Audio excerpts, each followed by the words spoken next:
Hello friends, तो कैसे आप सभी। आई होप सभी लोग अच्छे होंगे। तो आज की वीडियो में हम पढ़ने वाले हैं कि जो हमारा भारतीय संविधान है उससे जुड़े हुए हमारे एग्जाम में कौन कौन से एग्जाम्स में, जैसे मैंने 2-3 एग्जाम का जो है क्वेश्चन सारे कंपाइल कर दिए हैं, एक पेज में मैंने लिख लिया है, ठीक है। और सारे क्वेश्चन हम एक साथ पढ़ लेंगे। हो सकता है क्वेश्चन पिछले वाले उससे आए, हो सकता है और बाकी क्वेश्चंस आ सकते हैं पेपर में।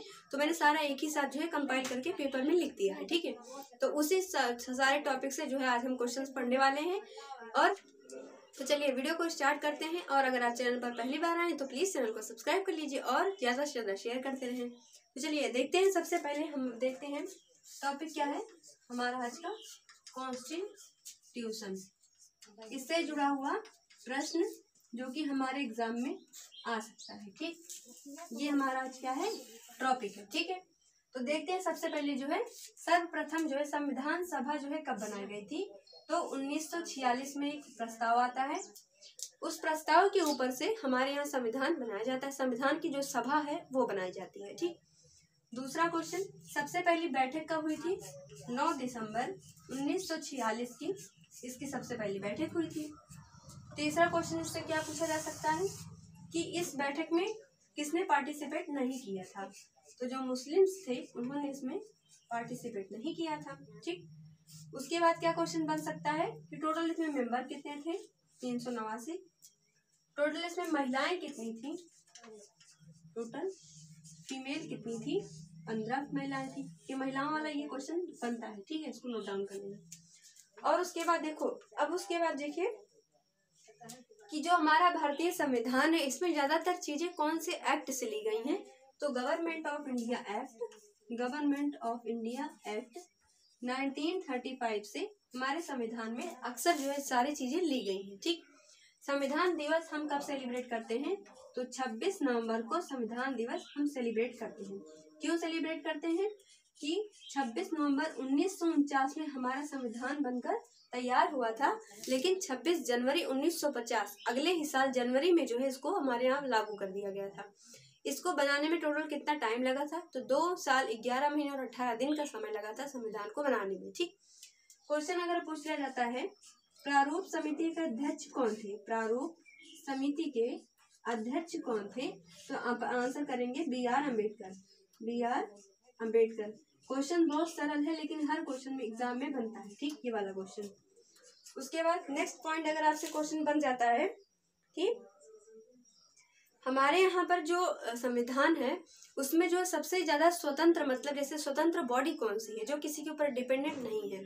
तो आंसर बनेंगे, आप क्या करेंगे, सुप्रीम कोर्ट। क्या करेंगे answer, supreme court. Supreme court के लिए हमारे संविधान में आर्टिकल नंबर कितना है, तो आंसर करेंगे 124, ठीक। आंसर क्या हो जाएगा, 124। यह है सुप्रीम कोर्ट के लिए आर्टिकल नंबर। अगर जो है कहा जाता है कि कौन से आर्टिकल के तहत जो सुप्रीम कोर्ट होता है वो रिट जारी करता है, तो आंसर क्या करेंगे आप, आर्टिकल नंबर 32। यहाँ पे मैं लिख दे रही हूँ, यहाँ पे एज हो गया 389। आर्टिकल 32 के तहत जो सुप्रीम कोर्ट होती है वो रिट को जारी करती है, ठीक। अगर पूछा जाए कि भीमराव अंबेडकर जी ने कौन से अनुच्छेद को भारत के संविधान की आत्मा कहा है, तो कहा है आर्टिकल नंबर 32, ठीक। क्योंकि इसी के तहत यदि किसी व्यक्ति का मौलिक अधिकार का हनन होता है तो वो सुप्रीम कोर्ट जा सकता है, ठीक। अगर कहा जाता है कि हाई कोर्ट कौन से आर्टिकल के तहत रिट जारी करती है, तो आंसर क्या करेंगे आप, 226।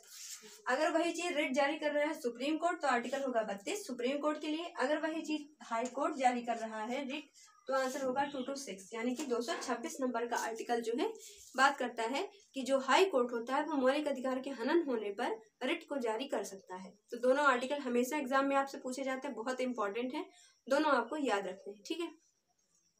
अगर आपसे पूछा जाता है कि भारत में जो जुडिशरी है, ठीक है, क्वेश्चन को ध्यान से पढ़ना सुनना, भारत के अंदर जो जुडिशरी है उसको एग्जीक्यूटिव से कौन सा अनुच्छेद अलग करता है, तो आंसर इसका क्या हो जाएगा, आर्टिकल नंबर 51। जो आर्टिकल नंबर 51 है वो किसके तहत आता है, तो ये डीपीएसपी का हिस्सा है। सबसे डीपीएसपी का सबसे लास्ट वाला आर्टिकल है, जाके डीपीएसपी 32 से लेकर 51 तक है। तो 51 नंबर का आर्टिकल क्या कहता है कि जो भारत में सुप्रीम कोर्ट है उसको एग्जीक्यूटिव से अलग करने का काम कौन करता है, आर्टिकल नंबर 51। अगर आपसे ये क्वेश्चन बन जाए कि जो हमारे फंडामेंटल ड्यूटीज है वो कौन से आर्टिकल में दे रखी है, तो आप आंसर करेंगे क्या, आर्टिकल नंबर 51A। ये जो है बताता है किसके बारे में, फंडामेंटल ड्यूटी के बारे में। और ये जो फंडामेंटल ड्यूटी है कौन से संविधान संशोधन के तहत हमारे भारतीय संविधान में ऐड किया गया था? तो ये 44वां संविधान संशोधन हुआ था 1978 में, जिसके तहत फंडामेंटल ड्यूटी को ऐड किया गया था। और इसके लिए अनुच्छेद नंबर कितना है? 51A। ठीक, अगर इसी से जुड़ा हुआ क्वेश्चन और बन जाता है, क्या क्वेश्चन बन सकता है?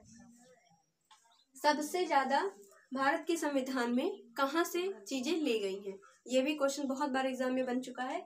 तो गवर्नमेंट ऑफ इंडिया एक्ट 1935 से हमारे संविधान में बहुत सारी चीजें ली गई हैं। ठीक है, अगर क्वेश्चन ये बन जाए, नेक्स्ट क्वेश्चन ध्यान से सुनना।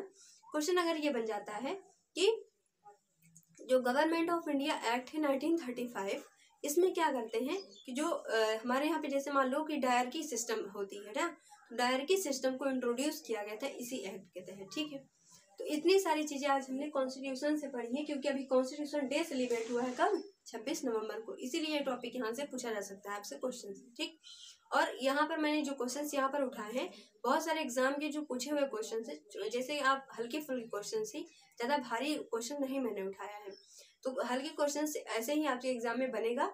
तो यहाँ से मैंने सारे क्वेश्चंस को उठाया है और आपको यहाँ पर आज वीडियो में मैंने आपको दिया है। ठीक है, तो देखो आज का वीडियो यहीं पर हम रोकेंगे और अगले वीडियो में फिर से हम जो है ऐसे ही टॉपिक, हाँ मैंने आपको कहा था जो है कि हम जैसे 1947 में जब संविधान सभा गठित हुई थी, तो पहले लॉ मिनिस्टर कौन थे, पहले डिफेंस मिनिस्टर कौन थे, पहले एजुकेशन मिनिस्टर कौन थे, तो इस पर जो है इसके आगे वाली जो वीडियो आएगी वो इसी पर रहेगी। ठीक है, तो अगर आप आज चैनल पर पहली बार आए हैं तो प्लीज चैनल को सब्सक्राइब कर लीजिए और अपने दोस्तों के साथ शेयर करते रहिए अगर आपको हेल्पफुल लगता है तो। ठीक, कंडीशन अप्लाई। चलिए मिलते हैं अगले वीडियो में। Thank you.